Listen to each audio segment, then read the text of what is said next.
Bom dia, Escola de Profetas! Bom dia! E nós estamos com a casa bem cheia hoje, né? É verdade, professora. Bom dia, escola! Bom dia! Bom dia para você que está aí de casa. Como você está? Você está bem? Te garanto uma coisa, que você vai ficar bem neste momento, porque a palavra do nosso Deus vai ser aberta. Amém!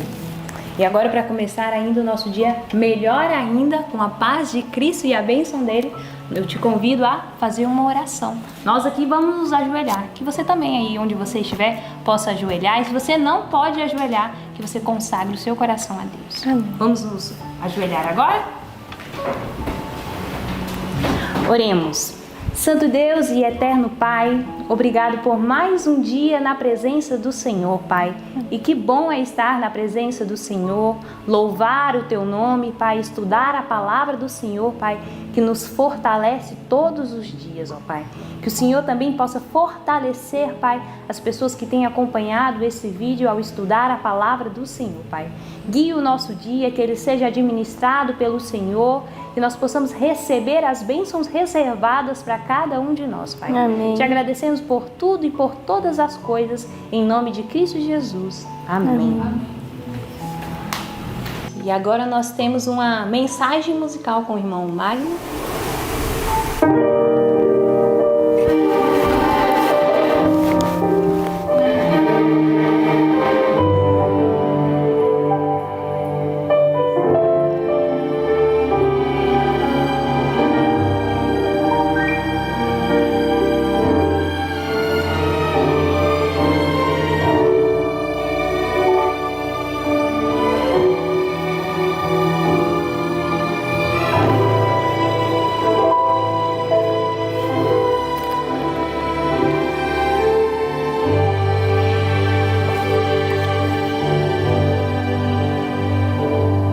Crucificado com Jesus, já não sou mais eu quem vive, mas Cristo vive em mim. Agora vivo pela fé no Filho de Deus que amou e se entregou por mim. Por sua graça ofertou a salvação a todo aquele que nele crê. Com seu sangue lavou toda mancha no coração do pecador. E eu sei em quem eu creio, e estou bem certo que Ele é poderoso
até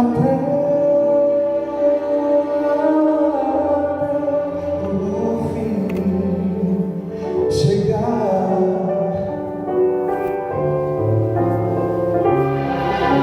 Até o fim chegar.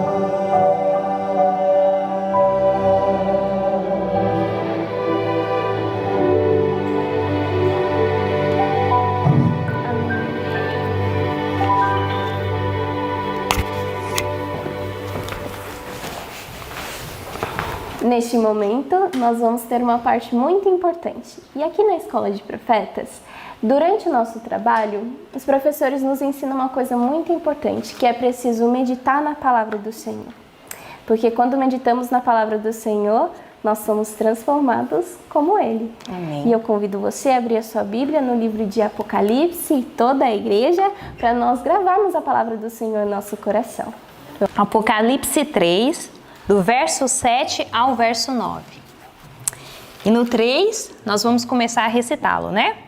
Então vamos contar? 1, 2, 3. Apocalipse 3, do 7 ao 9. E ao anjo da igreja que está em Filadélfia, escreve: Isto diz o que é santo, o que é verdadeiro, o que tem a chave de Davi, o que abre e ninguém fecha, e fecha e ninguém abre. Conheço as tuas obras. Eis que diante de ti pus uma porta aberta, e ninguém a pode fechar, porque tendo pouca força, guardaste a minha palavra, e não negaste o meu nome. Eis que eu farei aos da sinagoga de Satanás, aos que se dizem judeus e não são, mas mentem. Eis que eu farei que venham e adorem prostrados aos teus pés e saibam que eu te amo. Apocalipse 3, do 7 ao 9. Apocalipse 3, do 7 ao 9. E ao anjo da igreja que está em Filadélfia, escreve: Isto diz o que é santo, o que é verdadeiro, o que tem a chave de Davi, o que abre e ninguém fecha, e fecha e ninguém abre. Conheço as tuas obras. Eis que diante de ti pus uma porta aberta, e ninguém a pode fechar. Tendo pouca força, guardaste a minha palavra, e não negaste o meu nome. Eis que eu farei aos da sinagoga de Satanás, aos que se dizem judeus e não são, mas mentem. Eis que eu farei que venham e adorem prostrados aos teus pés, e saibam que eu te amo. Apocalipse 3, do 7 ao 9. Apocalipse 3, do 7 ao 9. E ao anjo da igreja que está em Filadélfia, escreve: Isto diz o que é santo, o que é verdadeiro, o que tem a chave de Davi, o que abre e ninguém fecha, e fecha e ninguém abre. Conheço as tuas obras. Eis que diante de ti pus uma porta aberta, e ninguém a pode fechar. Tendo pouca força, guardaste a minha palavra, e não negaste o meu nome. Eis que eu farei aos da sinagoga de Satanás, aos que se dizem judeus e não são, mas mentem. Eis que eu farei que venham e adorem prostrados a teus pés e saibam que eu te amo. Apocalipse 3, do 7 ao 9. Amém. Amém. Tem uma mensagem? E agora nós temos uma mensagem musical com o irmão Magno. Olá, bom dia para vocês que estão em casa, nossos queridos amigos, irmãos, que nós estávamos com saudade. Bom dia, igreja. Bom dia. Bendito seja o nome de Deus. Bom dia, Joana. Bom dia. Coisa boa. Hoje nós estamos juntas para poder falar a respeito da mensagem do Senhor e as coisas que o nosso Deus, em sua misericórdia e bondade, deixou escrito para nós, pela sua graça e pelo seu poder, aprendermos. Que lições de hoje de manhã, né, Joana? Grandes lições. Que oportunidade. A Joana vai falar sobre a Bíblia, eu vou falar uma parte sobre o livrão. Vocês sabem por que eu falo livrão, né? Porque o meu é bem grandão. Eu tenho todos os livros num livro só. Aliás, 10 livros da Sra. White num livro só, então eu acabo chamando de livrão, tá? É por causa disso. Como eu já disse para vocês, eu quero dizer novamente, esse livro não é feito de maneira espúria, é feito pela Igreja Adventista mesmo, lá na divisão África Meridional, Oceano Índico. Foi onde a gente conseguiu esse livro que tem os 10 principais livros dela. Então aqui também, como estamos estudando o livro Atos dos Apóstolos, hoje o capítulo 36, que nos traz informações poderosas da maneira como Paulo trabalhou junto ao povo e a outro povo, o que nos ensina a maneira de trabalhar e o que nos ensina o resultado da investida segura.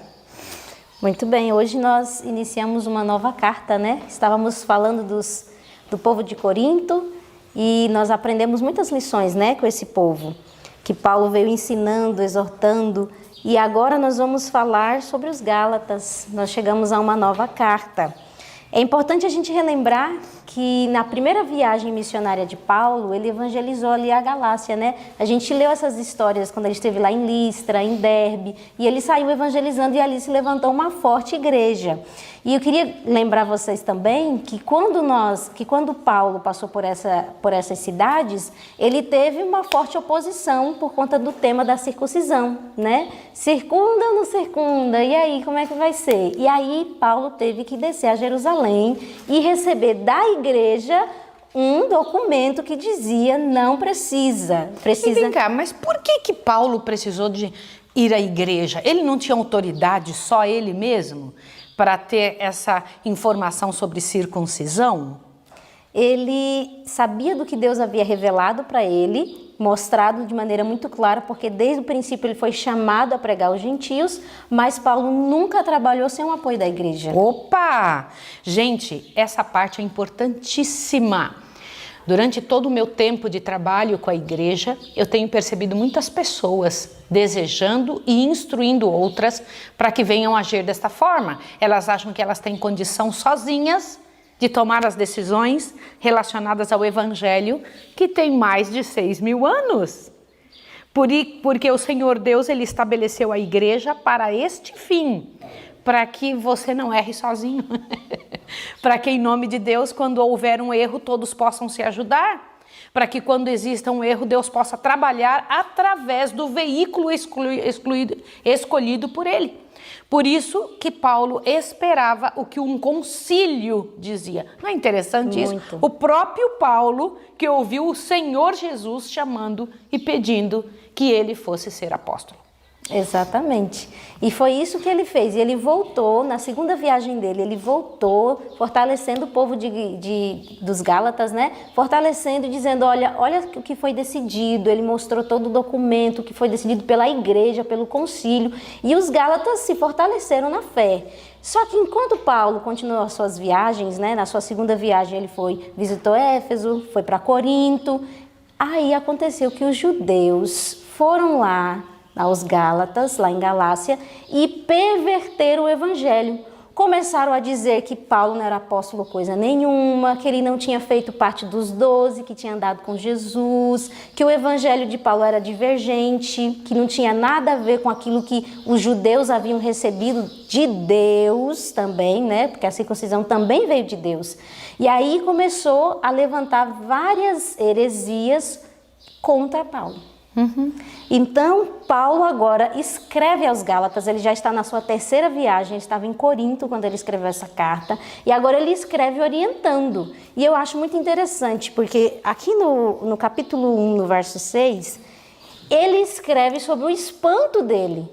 Porque ele diz assim, ó, Gálatas capítulo 1, verso 6. Maravilho-me, eu estou espantado, admirado de que tão depressa passasseis daquele que vos chamou a graça de Cristo para outro evangelho. Ele estaria dizendo, gente, eu não acredito, tanto que eu preguei. Joana, deixa eu falar com você um negócio a respeito disso. Como é interessante observar o jeito que Paulo fala com um e fala com o outro. Irmãos, como é preciso ter discernimento. Uma das coisas que eu mais peço aos alunos é orem a Deus por discernimento. Por quê? Sem discernimento você não sabe para quem fala de um jeito e para quem fala do outro. Né? É possível que você esteja judiando demais de alguém ou sendo macio demais com quem não pode ser macio. É verdade? É verdade. Tem um jeito de tratar um jeito de tratar outro. E o que é que... Vocês perceberam isso ou não perceberam isso? E o que é que define esse tipo de tratamento? A atitude da pessoa. A atitude do grupo, a atitude a ser resolvida. Isso é muito sério. Para Paulo falar desse jeito, mas eu estou impressionado que tão depressa você esqueceu aquilo que você tinha aprendido. Porque nossa natureza é essa miséria. Natureza não convertida, rapidinho esquece aquilo que prometeu, rapidinho muda de situação, dependendo só da circunstância. Eu vivo falando desde o início do ano até agora e vou continuar falando enquanto eu viver, porque essa é uma instrução bíblica, de que nós não podemos ser circunstanciais, nós temos que andar por princípio. Porque a circunstância muda, um dia o sol está bem forte, outro dia está chovendo. E você não pode se dirigir pelo que acontece. Você não tem que sair a trabalhar se tiver bom clima. A sua razão para sair a trabalhar tem que ser o princípio. Eu vou todo dia, independente de tá chovendo ou não está chovendo, está fazendo dia de sol ou não. O princípio não é a circunstância que tem que te movimentar. Você compreende? Então, qual era a razão de Paulo? Como é que Paulo agia? Paulo olhava uma situação de acordo com o que estava acontecendo com a pessoa. À medida com que a pessoa vivia, o Espírito de Deus, ao trabalhar em sua mente, dizia, com esse você precisa ser mais firme. Jesus fazia isso também, sim ou não? Sim. Com uma ele chegava e falava bem assim, é preciso nascer de novo. Com outra ele falava, raça de víboras. Sim ou não? Sim. Por quê? Por que o próprio Jesus fazia isso? Respondam. A atitude. Quanto mais aberta, depravada, causadora de divisão é uma situação, mais firme tem que ser o trabalho contra aquele tipo de posicionamento. Por isso Paulo chega para os Gálatas, Paulo agiu tão diferente com os coríntios, né? Mas chega com os Gálatas e é tão firme com os Gálatas. Qualquer pessoa de fora poderia olhar assim, Léo, e dizer assim, Paulo, deixa de ser bravo, Paulo. Que isso, exagerado. Não se fala assim. Coitado da pessoa que não tem experiência, né? Que quer se envolver no que outra pessoa tem autoridade para fazer, porque Paulo tinha autoridade para fazer o que estava fazendo, e ele tinha sim capacidade para dizer, com este povo é de um jeito, com este é do outro. E ele percebeu uma coisa muito clara, o pessoal lá de Gálatas, o pessoal da Galácia, estava se levantando contra a própria igreja de Cristo, porque a igreja tinha decidido, eles tinham um documento claro sobre aquilo e eles estavam se levantando contra uma decisão da própria igreja. Então ele age de maneira severa mesmo. Eu estou maravilhado com vocês, espantado com a maneira como vocês têm tratado o evangelho de Deus. Parece que eu nem preguei para vocês. E tão depressa vocês mudam de um negócio para outro. Rápido. Exato. E aí uma das afirmações que Paulo faz aqui, que isso aqui serve muito para a gente que está aqui no verso 8 do capítulo 1. Ele diz, olha, mais ainda que nós mesmos, ou um anjo do céu, vos anuncie outro evangelho, além do que já vos tem anunciado, seja anátema. Quer dizer, olha, se um anjo descer do céu e te pregar um evangelho diferente desse que eu te falei, é maldição, não creia. Gente, é muita autoridade ter capacidade de falar um negócio desse. Olha Tem que aqui, acreditar eu ensinei muito, para vocês, não foi? Mas se um anjo vier falar diferente, não acredita. E que tal? Gostaram dessa? Mas Paulo falou isso e ponto final. É assim. Por quê? Olha a importância de ter certeza do que você está falando. Olha a importância de você pegar um negócio e dizer, não, isso aqui é assim, e ponto final. Não adianta, eu não posso viver com nuvens de doutrinas. Um dia penso de um jeito, outro dia penso do outro. Um dia eu sou levado por uma ideia. Ontem uma moça me escreveu, quase no final do dia. Professora Maísa, por favor, me socorre aqui. Acabei de ver uma pregação de fulano de tal, que disse que nós ainda vamos ter 3 anos e meio de tribulação, que não sei o quê, papapá. Eu sei que é diferente do que a igreja diz, mas eu estou muito nervosa e confusa. Falei, se você tivesse ficado com o que a igreja diz, você não estava nervosa e confusa. Eu não estou confusa, irmã. A verdade é que o Senhor Deus disse que não haveria mais tempo, profecia de tempo algum após essa época. Agora, que diferença faz para mim se vai ter 3 anos e meio de tribulação, se eu vou ter que passar mesmo por isso? Eu não me importo com isso. Eu me importo em pregar a única coisa que o Senhor Deus pediu. 3 mensagens angélicas, que era o que deveríamos estar pregando, não outras coisas, que deveríamos estar focados nisso. E a única razão pela qual o mundo vai se dividir é o sábado, imortalidade da alma. Por que eu tenho que ficar preocupado com não sei o que, não sei o que? Nós temos que ter certeza do que sabemos, para você não ficar correndo em ventos de doutrinas por aí. Coitados dos Gálatas, que precisaram levar uma bronca bem dada, sim ou não, para poder entender aonde é que era que eles deveriam estar colocando seus pés. E como nós precisamos nos firmar nesse princípio? Porque quando você pega o livro Eventos Finais, que a senhora White escreveu, ela vai falar claramente que uma das coisas que vai ser usada muito nos últimos dias é o Espiritismo. Sim. Então, vai se aparecer em vários locais do mundo, Pedro, Paulo, falando coisas totalmente contrárias do que eles mesmos escreveram. Isso é muito possível. Então, vocês sabiam disso? Imagina isso. Vai chegar um tempo que nós não vamos poder confiar no que vemos e ouvimos, só no que está escrito. E é por isso que aqui mesmo em Gálatas ele vai dizer, o justo vive pela fé do que já leu, do que creu, do que acreditou naquilo que Deus já falou. Então, se Deus falou, está falado. Não tem mais como alterar, né? Mas no que se baseava a autoridade de Paulo? Ah, isso é importante. Porque Paulo também vem defendendo aqui na carta dele que ele não foi chamado por homens. Ele defende a autoridade do chamado dele. Você fala, mas espera aí, eu não fui chamado por homem nenhum. Quem me chamou foi o próprio Jesus. E ele me revelou o evangelho. Não foi homem nenhum que pregou para mim. Foi Jesus que me revelou o evangelho. E tinha um outro detalhe ainda, Joana. Esse é um detalhe inequívoco. Ele disse, o Senhor Jesus, o próprio, me chamou. Eu sei que eu não fui escolhido por ninguém, tá? E várias pessoas não foram escolhidas por um concílio, foram escolhidas pelo próprio Deus. E estas pessoas escolhidas pelo próprio Deus, eu acredito nelas porque elas vão na igreja e oferecem seu trabalho. Eles não ficam por aí trabalhando sozinhas. Diz, Deus me chamou, eu sei o que eu tenho que fazer e ponto final. Aliás, esse é um dos detalhes que, quando um aluno, para vir para a escola, começa a dizer para mim, Deus falou comigo, eu acredito. Deus me disse que eu tenho que trabalhar, eu acredito. Mas ele me disse que eu tenho que andar sozinho, eu só quero passar por aí para aprender, para eu ir de cidade em cidade. Falando, não, aqui você não vai. Aqui a gente vem para trabalhar para Deus, para trabalhar para a igreja. Esta é a razão. Se nós fizermos assim, a coisa vai longe. Mas tinha uma outra razão, do poder e capacidade de Paulo. Eu achei incrível isso quando está escrito. Quando está escrito o negócio é bom, né? Olha o que está escrito nesse parágrafo, que começa, maravilho-me de que tão depressa. Acharam isso? No final do parágrafo começa os ensinos de Paulo.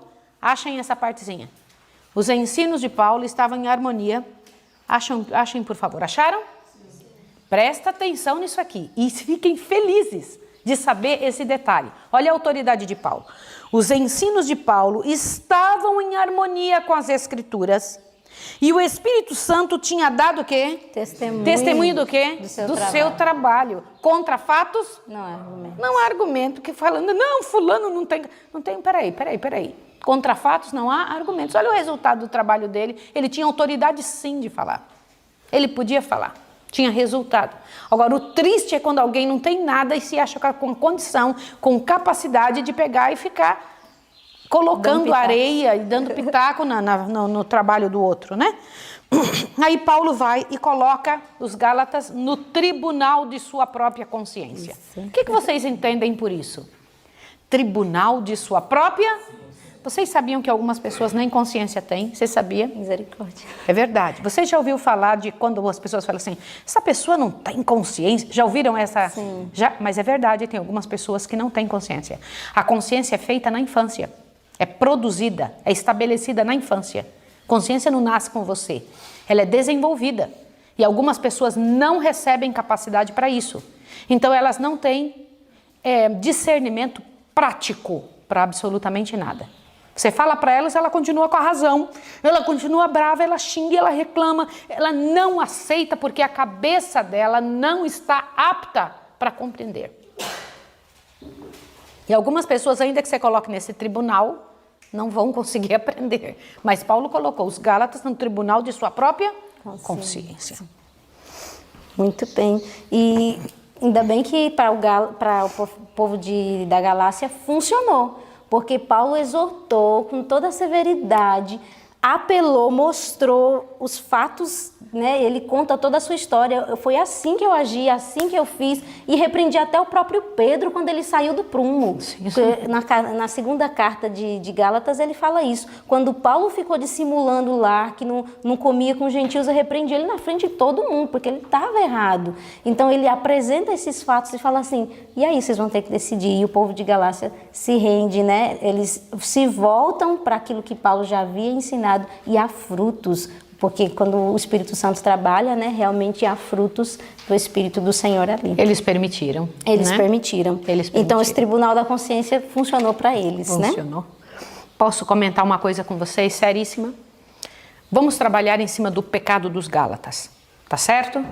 Nós já falamos da maneira como Paulo agiu, nós já falamos que existem duas maneiras de agir, né? Primariamente duas maneiras. Você tem que olhar o tamanho do pecado da pessoa. Se a pessoa fez um pecado coletivo, é coletivamente que ela tem que ser repreendida. Vocês sabem disso ou não? Vocês sabiam? Isso é bíblico. Se foi uma coisa escondida, não teve uma repercussão tão grande, sozinho com a pessoa. Agora, quando começa a minar as outras pessoas, você tem que chamar e dar um claro e positivo, como Paulo fez, uma clara e positiva repreensão para que aquilo, como diz a Bíblia, que os outros temam. Entendeu? Isso é muito sério. Agora eu quero comentar com vocês qual foi o pecado dos Gálatas. Gente, o tipo de situação causava divisão, heresia e sensualismo. Eu gostaria que vocês pensassem sobre isso. Nós temos que tomar muito cuidado com as nossas palavras para que não causem divisão. Quando você começa com uma atitude que está causando divisão, vai para o joelho, clame a Deus e peça, Senhor, em nome de Jesus, me ajude a entender de onde está vindo o meu descontentamento, a minha fala, a minha maneira de agir. Quer que eu diga uma coisa para vocês? Quase 90% está vindo do próprio coração, não está vindo de um problema. Escrevam o que eu estou dizendo. E incrível é que, como eu já disse para vocês outras vezes, é sempre necessário, quando alguém está com o coração inconverso, chamar outras pessoas para que as outras pessoas os ajudem nesse tipo de miséria. Por isso causa divisão. Então eu estou chateada e incomodada com certa coisa, então eu chamo Joana, falo para Joana, e Joana, a busca da simpatia pecaminosa, né? E Joana então fica a favor também. Agora, daqui a pouco as duas estão causando divisão no meio do povo, e isso é terrível. Divisão, qual é a próxima parte? Heresia, trazendo doutrinas miseráveis para dentro do povo, e sensualismo. Olha que degrau interessante. Vocês não acham? Agora veja, um outro detalhe, erro dos Gálatas. Eu queria que vocês fossem para o parágrafo, começa os apóstolos. O apóstolo exortava os Gálatas, por favor, achem esse parágrafo. Eu quero muito comentar com vocês agora essa parte importantíssima nesses minutinhos. E eu quero que você me ajude, Joana, porque aqui diz assim, ó. O apóstolo exortava os Gálatas a deixar os falsos guias por quem haviam sido desviados. Muito cuidado com quem você conversa sobre determinados assuntos. Falsos guias. Posso dizer uma coisa para vocês? Sempre somos guiados por alguém. Sempre. Pode acreditar. Sempre. Um colega, um amigo, uma pessoa, a opinião de alguém, a televisão, um filme, sei lá. Sempre nossa cabeça é guiada de alguma forma. Cuidado. Falsos guias. Avante. deixar os falsos guias por quem haviam sido desviados e a voltar à fé que havia sido acompanhada por inquestionáveis evidências de aprovação divina. Agora vejam, tá, aqui é uma parte importante. Os homens que os haviam procurado desviar de sua fé no evangelho eram Hipócritas. O que é um hipócrita? Eu me lembro quando eu vi essa palavra pela primeira vez, alguém tinha escrito para o outro, você é um hipócrita. E eu peguei o bilhetinho e li. E virei e perguntei assim, o que é hipócrita? Perguntei para minha mãe. Minha mãe disse, um cavalo. Eu nunca me esqueço. Aí, tadinha da minha mãe, nem sabia o que era hipócrita também, mas estava escrito lá. Que ela disse, é um cavalo. Eu fiquei, então tem um cavalo que chama hipócrita. Fiquei pensando. Você sabe o que é hipócrita? Uma pessoa que finge ser uma coisa e não é? Uma pessoa que finge ser uma coisa e não é. Olha que interessante. Peraí, estes homens que estavam atrapalhando os Gálatas faziam o quê? Fingiam que era uma coisa que não eram. Tinha só, conversa. Como que a gente sabe se realmente tem aquilo que está prometendo? Pelos seus frutos. Qual é o fruto dessa vida? Às vezes as pessoas só têm, conversa. Você vai olhar no frigir do resultado, não é ovos, porque a gente não come ovos, mas no frigir dos resultados vai encontrar o que mesmo? Entendeu? Olha lá, vamos lá. Os homens que os haviam procurado desviar de sua fé no evangelho eram hipócritas de coração não santificado e vida corrupta. Sua religião era feita de um conjunto de cerimônias, por cujas práticas esperavam ganhar o favor de Deus. Não tinham interesse num evangelho que requeria obediência à palavra. Agora veja o texto da Bíblia. Aquele que não nascer de novo não pode ver o reino de Deus. Ai, Senhor, faça-nos nascer de novo. Sentiam que uma religião baseada em tal doutrina requeriria demasiado sacrifício. E assim se apegavam aos seus erros, enganando-se também aos outros. Eu vou dizer uma coisa para vocês. Existe a preguiça da atitude e existe a preguiça do coração. Eu não quero me esforçar para conseguir tal coisa. Eu prefiro ficar do jeito que eu estou. Então a pessoa combate. Mas combate na hora. Por quê? Ela tem que justificar por que não está fazendo aquilo. Preguiça. Às vezes as pessoas são ágeis e trabalhadoras na vida, mas no coração tremendo um preguiçosa, que não quer fazer mudança, porque exige esforço, sacrifício, e acabam enganando a outros, diz aqui. E era muito diferente do evangelho que Paulo pregava, né?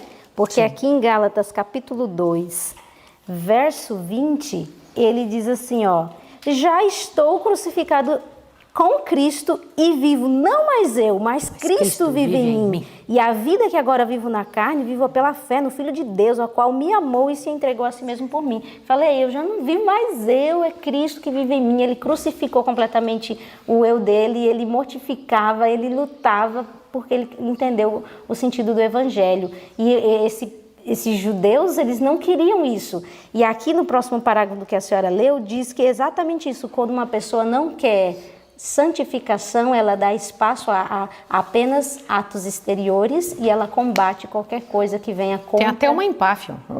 Sim, tem toda a performance de piedade, né? Mas dentro. Joana, mas me diga aqui uma coisa. Quem tinha trazido essa miséria foram os judeus. Por que quem estava tomando uma bronca eram os gálatas?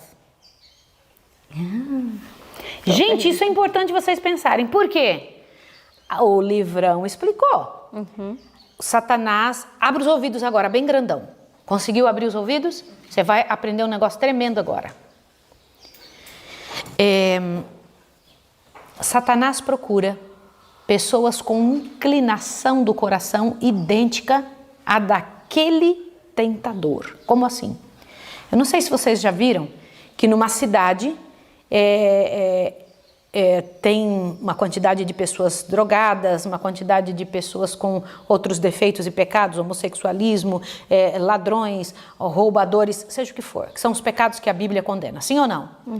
Quando chega na cidade, uma pessoa que tem aquele tipo de pecado, ela encontra rapidinho quem tem o pecado semelhante ao dela. Dentro de uma escola, as crianças que têm o espírito igual se juntam. Por quê? Vocês já notaram isso ou não notaram? Os semelhantes se atraem. Por quê? as pessoas, olhe bem, diz que aqui Satanás procura pessoas que têm inclinação do coração semelhante para unir e ficarem bravos juntos. Vocês sabiam disso? Os Gálatas precisavam de repreensão porque os judeus trouxeram a semente do mal, mas eles aceitaram por quê? Porque a inclinação do coração deles era igual dos judeus. Vocês ouviram isso? Geralmente uma fofoca acontece e os fofoqueiros se juntam. Sim! Olha, quando acontece uma fofoca, como meu marido está falando, os fofoqueiros se juntam.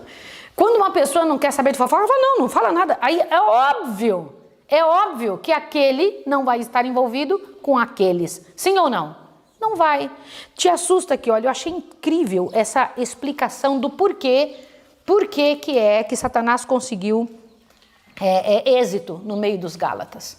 O parágrafo começa, suprir formas externas, acharam? Suprir formas externas, eu vou ler aqui, ó.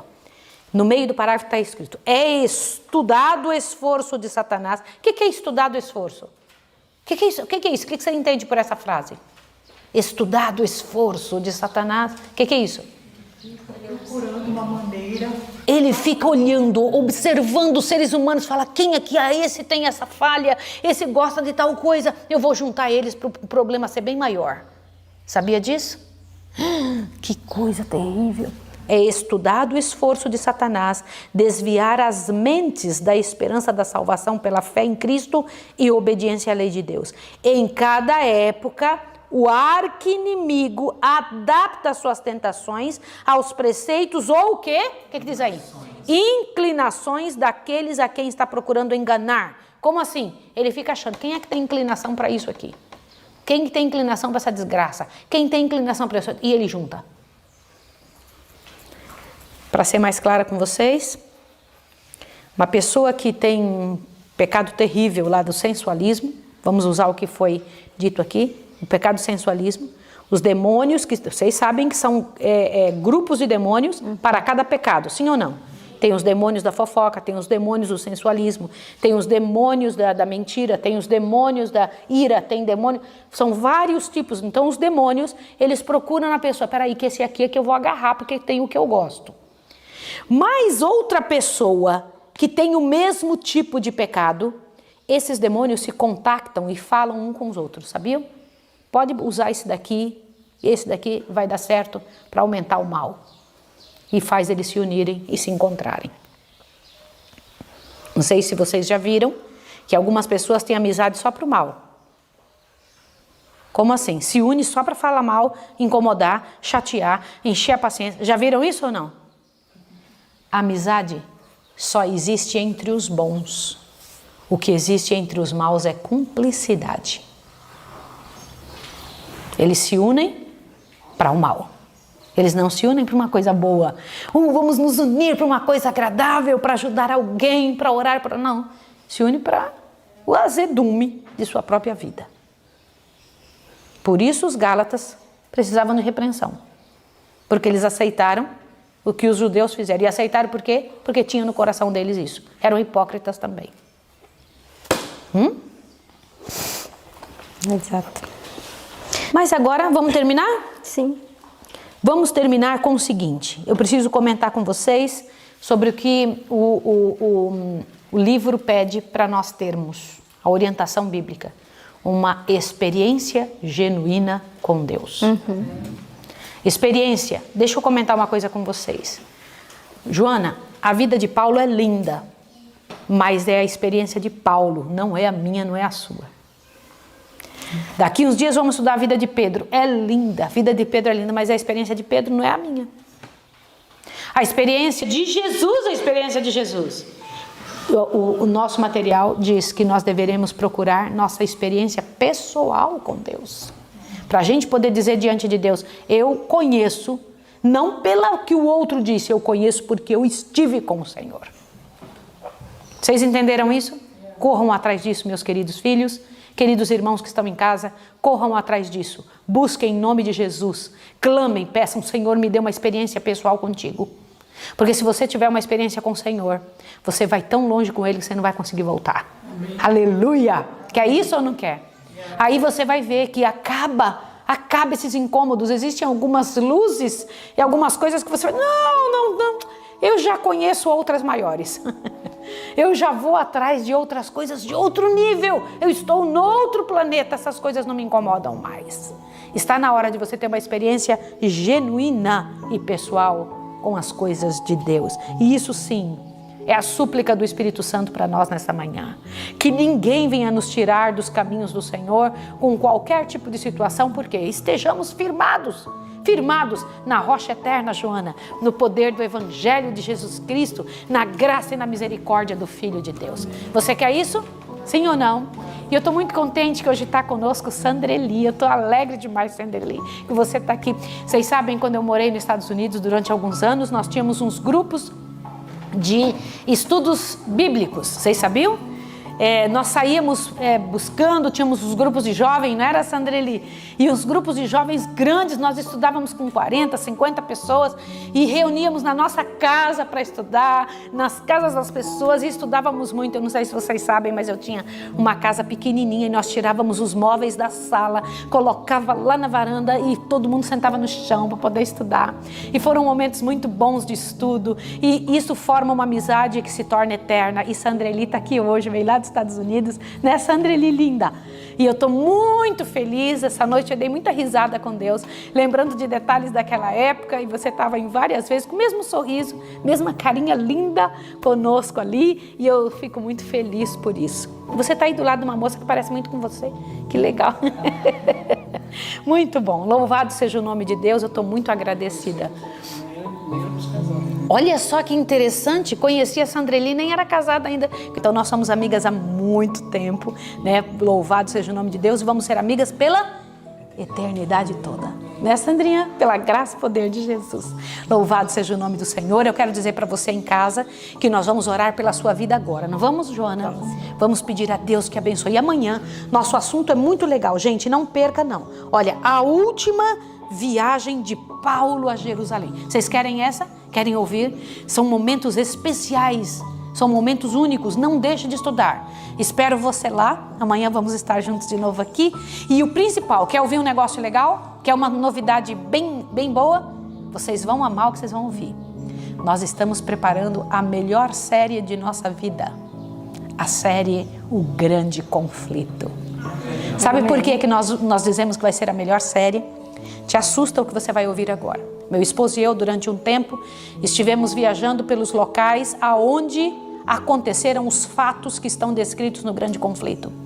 E nós vamos explicar daqui a 20 dias começa o grande trabalho que foi feito pelos pioneiros, por aqueles que começaram a obra do Evangelho, o trabalho dos apóstolos. Nós fomos lá no local, filmamos o local para mostrar para vocês. Então vocês vão ver os estudos e as imagens e filmes do local, do espaço e do que aconteceu. Querem participar disso? Sim. Então estejam felizes, vamos lutar por isso. Vai ser o melhor que temos para fechar o ano com o melhor que o Senhor Deus preparou. É a luta da igreja e a vitória do Senhor na grande crise final. Aleluia! Então vamos agora ajoelhar juntos, vamos lá? Vamos orar. I love you, Joana. Pode orar você e depois eu oro.